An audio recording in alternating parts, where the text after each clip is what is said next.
Beyond the headlines. This is World Insight. Hello and welcome to World Insight with me, Tian Wei. The Swiss Federal Department of Foreign Affairs announced that the talks between the United States and Iran scheduled for Friday in Burgenstock have been cancelled, according to local media. The mountain resort in Switzerland had been designated as the venue for initial negotiations between the two countries on the implementation of their agreement.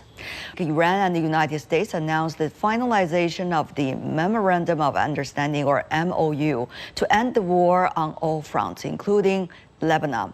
And the two presidents signed the MOU electronically early Thursday. It covers several key areas, including the cessation of hostilities, maritime security and navigation, reconstruction and economic assistance, sanctions relief, nuclear-related commitments, and an executive mechanism. It also extends the ceasefire by 60 days so both sides can negotiate a permanent peace deal. However, despite the official signing of the U.S.-Iran MOU, Israel continues its strikes on southern Lebanon this week. So, what caused the scheduled talks to stall, and what does this reveal mean for all parties involved, and in what areas can Iran and the United States still engage in further detailed negotiations in the future, we hope? Let's loop in our panelists. Joining us, our panelists from different parts of the world. In Cambridge, the United States, Jim Walsh, Senior Research Associate at the Massachusetts Institute of Technology Security Studies Program. In Singapore, James Dorsey, Adjunct Senior Fellow at Singapore's School of International Studies. In Beijing, Wang Jin, Director for the Center of International Strategic Studies with Northwest University of China. Last but certainly not least, in Tehran, Syed Mohammad Marandi, Professor of Literature and Orientalism with the Tehran University. Gentlemen, welcome to the program. Now, we all know the negotiation likely to take place in Switzerland have been postponed, to say the least.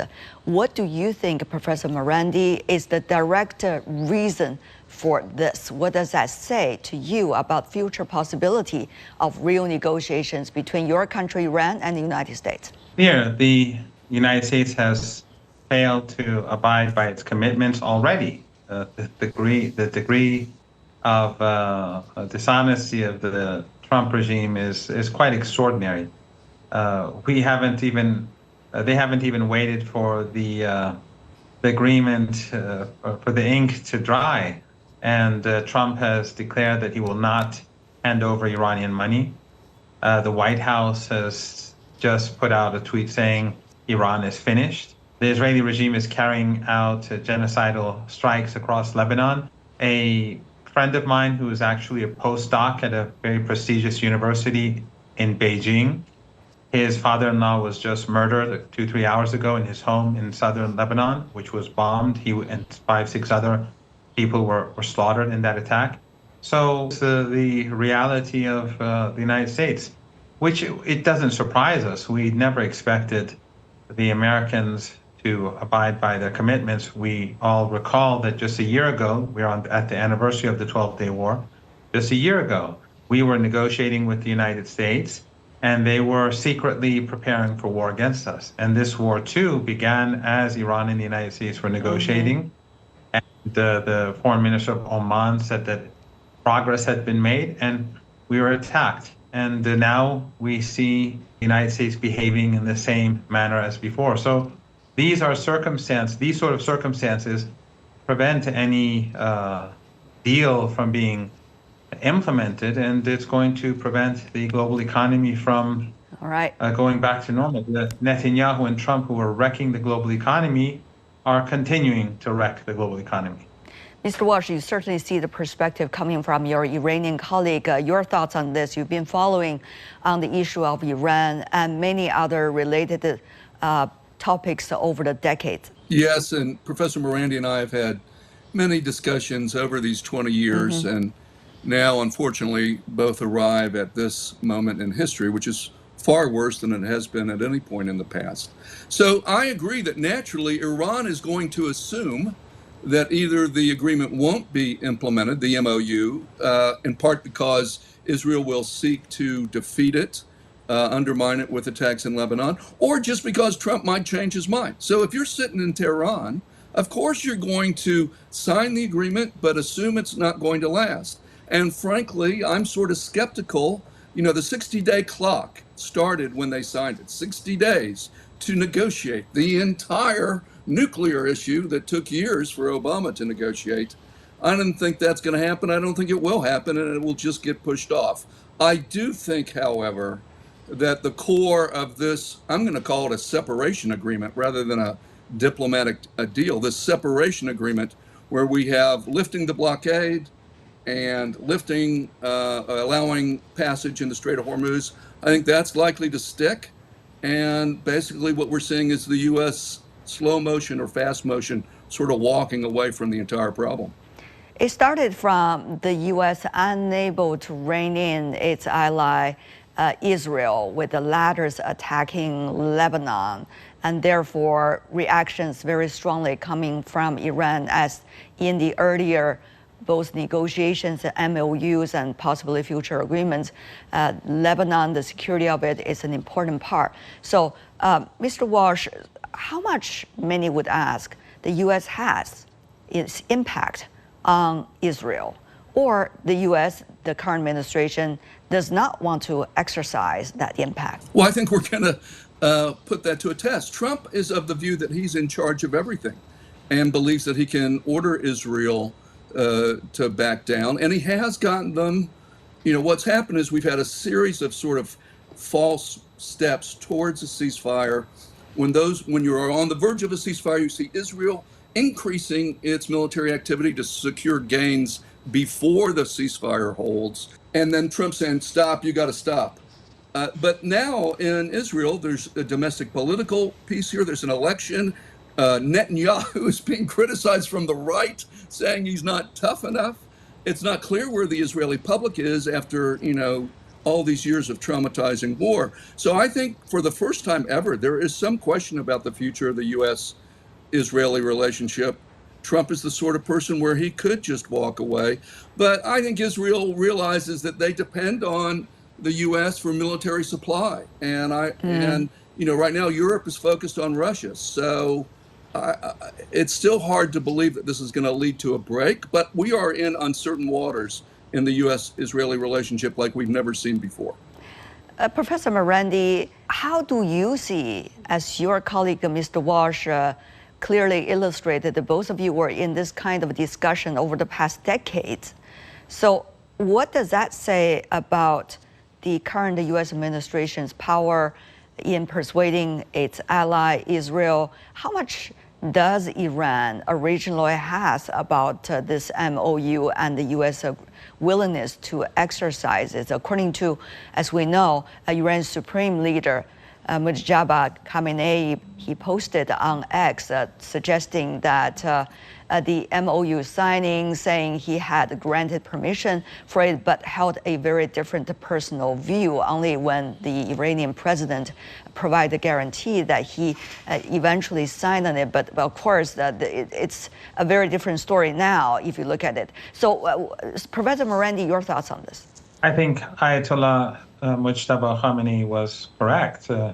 He said basically what he was saying was that he did not believe that the United States will commit itself to the deal, and that he was skeptical. And of course, that's what we see. The United States said that they're going to force the Israeli regime to halt the genocide. But of course, the United States is a key ally of the Israeli regime. The United States facilitated the ongoing genocide and facilitates the ongoing genocide in Gaza, the slaughter of God knows how many people in Gaza, maybe in the hundreds of thousands. It was done with U.S. help. They were in this together. And the same is true in Lebanon. So without the United States, the Israeli regime cannot carry out these atrocities. But Trump obviously has no intention of doing what he promised to do, and that's a part of the agreement. And in addition, as I said, Trump just said he's not going to release Iranian stolen funds. And the White House retweeted that or reposted that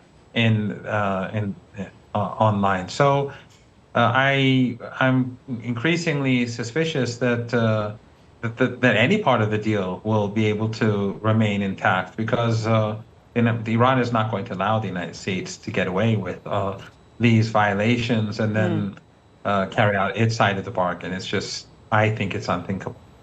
Mr. Dorsey, if you take a look at some of the rhetorics by the U.S. administration, for example, the vice president, including the president, have been over the past 48 hours criticizing Israel for what it did. Now, do you see those only as rhetorics, or are they serious criticism that's likely to lead to somewhere, both in terms of the U.S. impact on Israel as to what to do, and also on the relationship between the two? I think all of these issues are being put to the test at this moment on the ground in Lebanon. Yeah. Hezbollah basically sees this as an opportunity to force an Israeli withdrawal from Lebanon. It also sees it as an opportunity to put Iran to the test, to what degree Iran is serious about not negotiating unless unless the ceasefire holds in all parts of the Middle East, particularly Lebanon and Iran. The Israelis obviously see this as a way of undermining the whole process, and it's their opportunity. So how this plays out, and the degree to which the United States, and I think you also have to keep in mind, the Iranians have interpreted the first article of the Memorandum of Understanding, which mentions Lebanon 3 times, and speaks about the territorial integrity of the country. Yeah. The Iranians have interpreted that as meaning an Israeli withdrawal from Lebanon. The Americans, in response to Iranian pressure on at least 2 occasions, or 3 occasions in the last 2 weeks, have responded first by trying to halt the bombing of Beirut, then by saying that all fighting in Lebanon should stop, and then the remarks that we got both by Trump at the end of the G7 meeting in. Right, indeed.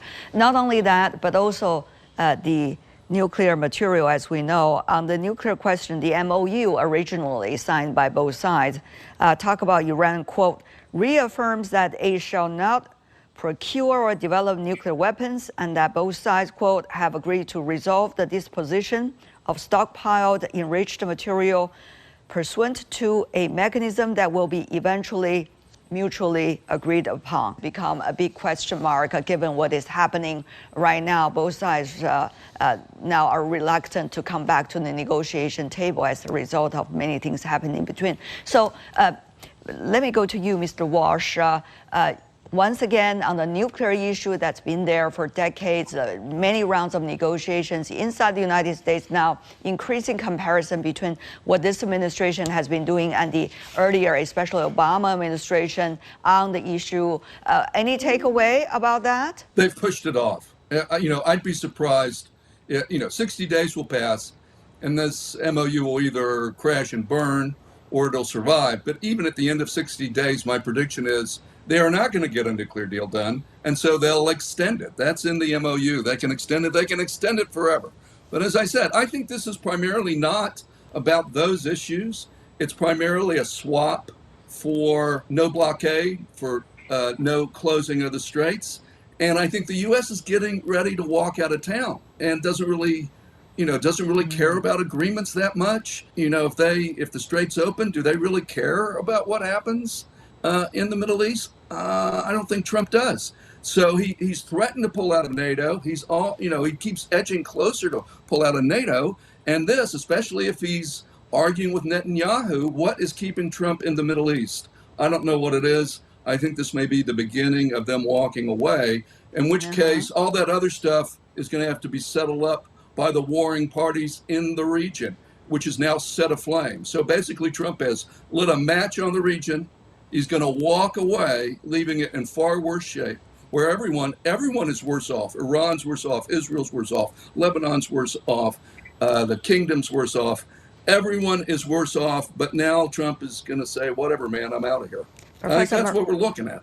Professor Morandi, knowing what already happened over the past few rounds, now, what is the most pragmatic plan Iran possibly at this moment already has in mind? What is the latest give and take, and what is the next step for Iran and for the region in Iran's perspective? Well, if the agreement fails, then obviously Iran is not bound to any of its provisions. And Iran will go back to controlling the Strait of Hormuz, and it will receive fees for those ships that want to pass through. And Iran will probably demand reparations from Saudi Arabia, Qatar, Bahrain, the Emirates, and Kuwait for their role in the murder of thousands of Iranians. So, what about nuclear materials? No, the Iranians are not going to hand over nuclear material to the United States. But we have to remember the history of what happened. The reason why Iran enriched uranium at 60% was because the United States, under Trump in his first term, he tore up the deal. And then the Europeans, contrary to the promise, made Trump and imposed maximum pressure sanctions. So for 2 years, the Iranians did not restart their nuclear program. And I know you know this, but I'm saying this for your audience. Iran for 2 years waited, despite that maximum pressure sanctions, until fully operating their nuclear program. But then Iran, in order to put pressure on the United States and the Europeans, of course, the Europeans back then had carried more weight, and now they're not really all that important. But in order to put pressure on them to come back to the negotiating table, they enrich uranium at 60%. So the enriched uranium at 60% is basically the doing of Trump himself. Jin, Mr. Wang, sitting in China, of course, is not direct parties involved, but China has been trying, together with other countries, to play a role in bringing both parties to come together, for example, with China's friend Pakistan. Now, the reality, what does it say to China about the nature of this relationship between the U.S. and Iran, and about the complexity of issues it's likely not only reflect, but also lead to after this?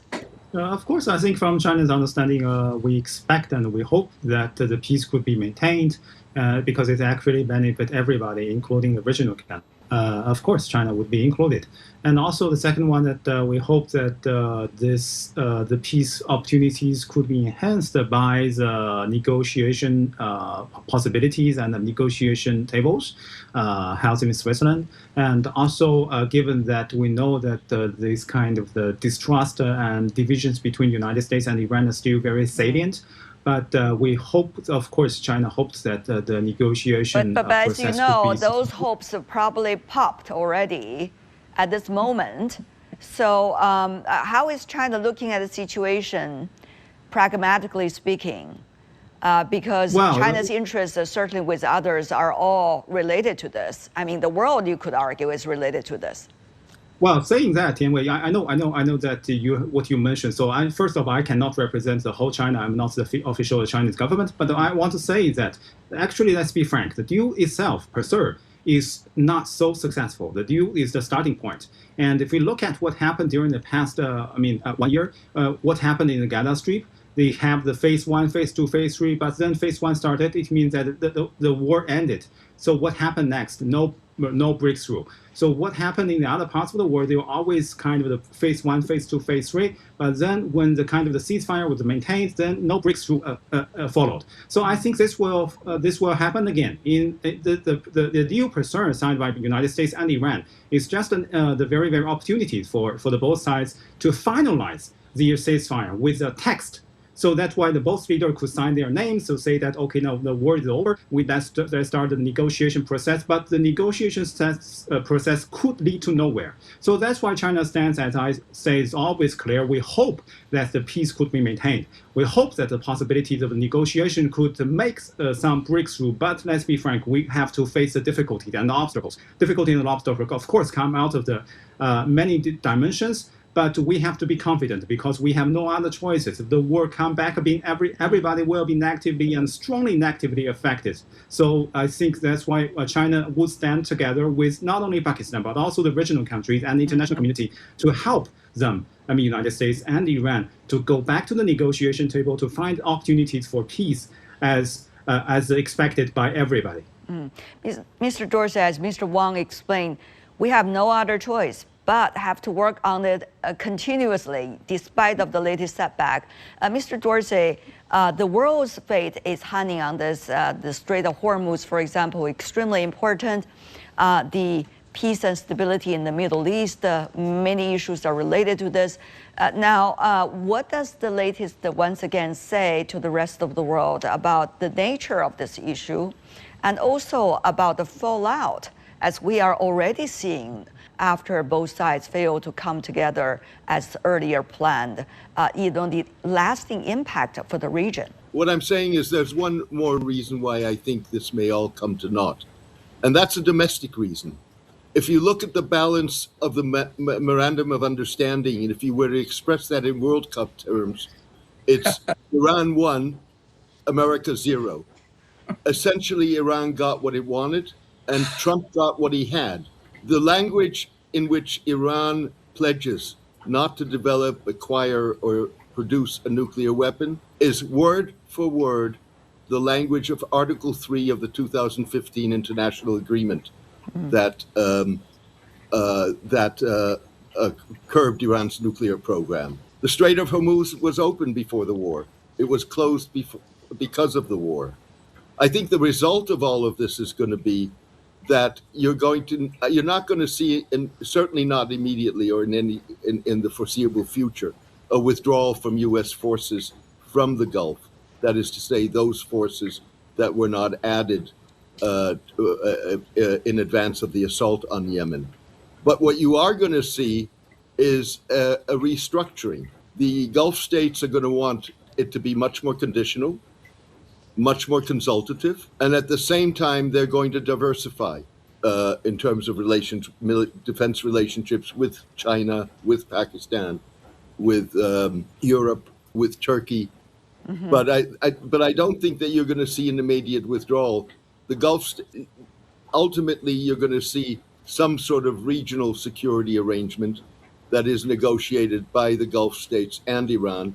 Keep in mind that Iran and the Gulf states, dictated by geography, have a Catholic marriage. There's no divorce. They have to find a modus vivendi. Well, as both sides earlier have expressed their hope that there might be a memorandum likely to be signed, there might be even an agreement within a framework of negotiation.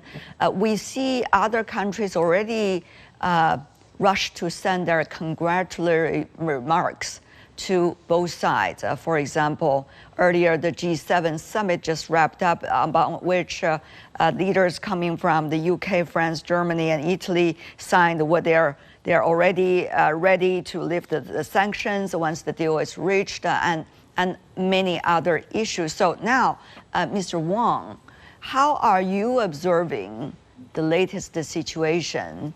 And how do you see this is likely also another chance of division, apparently, between the United States and its allies across the Atlantic? As we know, Europe pretty much depends on the energy source coming from the Middle East. Well, I think as you mentioned, the congratulations rhetorics from the different words towards both the United States and Iran over the signature of the deal is a kind of the encouragement, because actually everybody is trying to bring the United States and Iran back to the negotiation table from the battlefield that has already lasted for more than 100 days. So it's not an easy task, because the hatred, hostility, and division will grow up between the two sides. So it's not an easy task. So that's why it's a big achievement. But the problem, as you mentioned, that a lot of divisions will continue. For example, the divisions over how to define the so-called free passage of the Strait of Hormuz, because the United States has one understanding, but Iran has another kind of understanding. And also how to define the so-called peaceful utilization of nuclear capability. United States has one definition. Iran has the other. And how to define the regional peace. Iran has definition, and also United States has another definition. So that means a lot of ambiguities will grow up in the future negotiation table, and these ambiguities will further lead to different divisions inside their own countries. So that's why it would not be an easy task, and a lot of the divisions will further grown up, and that's why we need a lot more encouragement from the international community. Before we go, we only have 10 seconds time for everybody possible. So what do you think you will watch very closely as to where things are going in the next couple of days? Let's just say that. Professor Morandi. I think it's obvious. One thing that seems to be missing in this discussion is that this is not an issue about both sides. The United States invaded Iran. It slaughtered thousands of Iranians with the help of neighbors in the Persian Gulf. And the Israeli regime is carrying out genocide in Gaza and simultaneously in Lebanon. There's not a debate where the two sides both have some rights and both sides have made mistakes. One side is criminal. That's all the time we have for today. If you'd like to know more, search World Insight or check out our YouTube channel. Follow us on X and Facebook. I want to thank our panelists. I'm Tian Wei on behalf of the team. Thanks for being with me.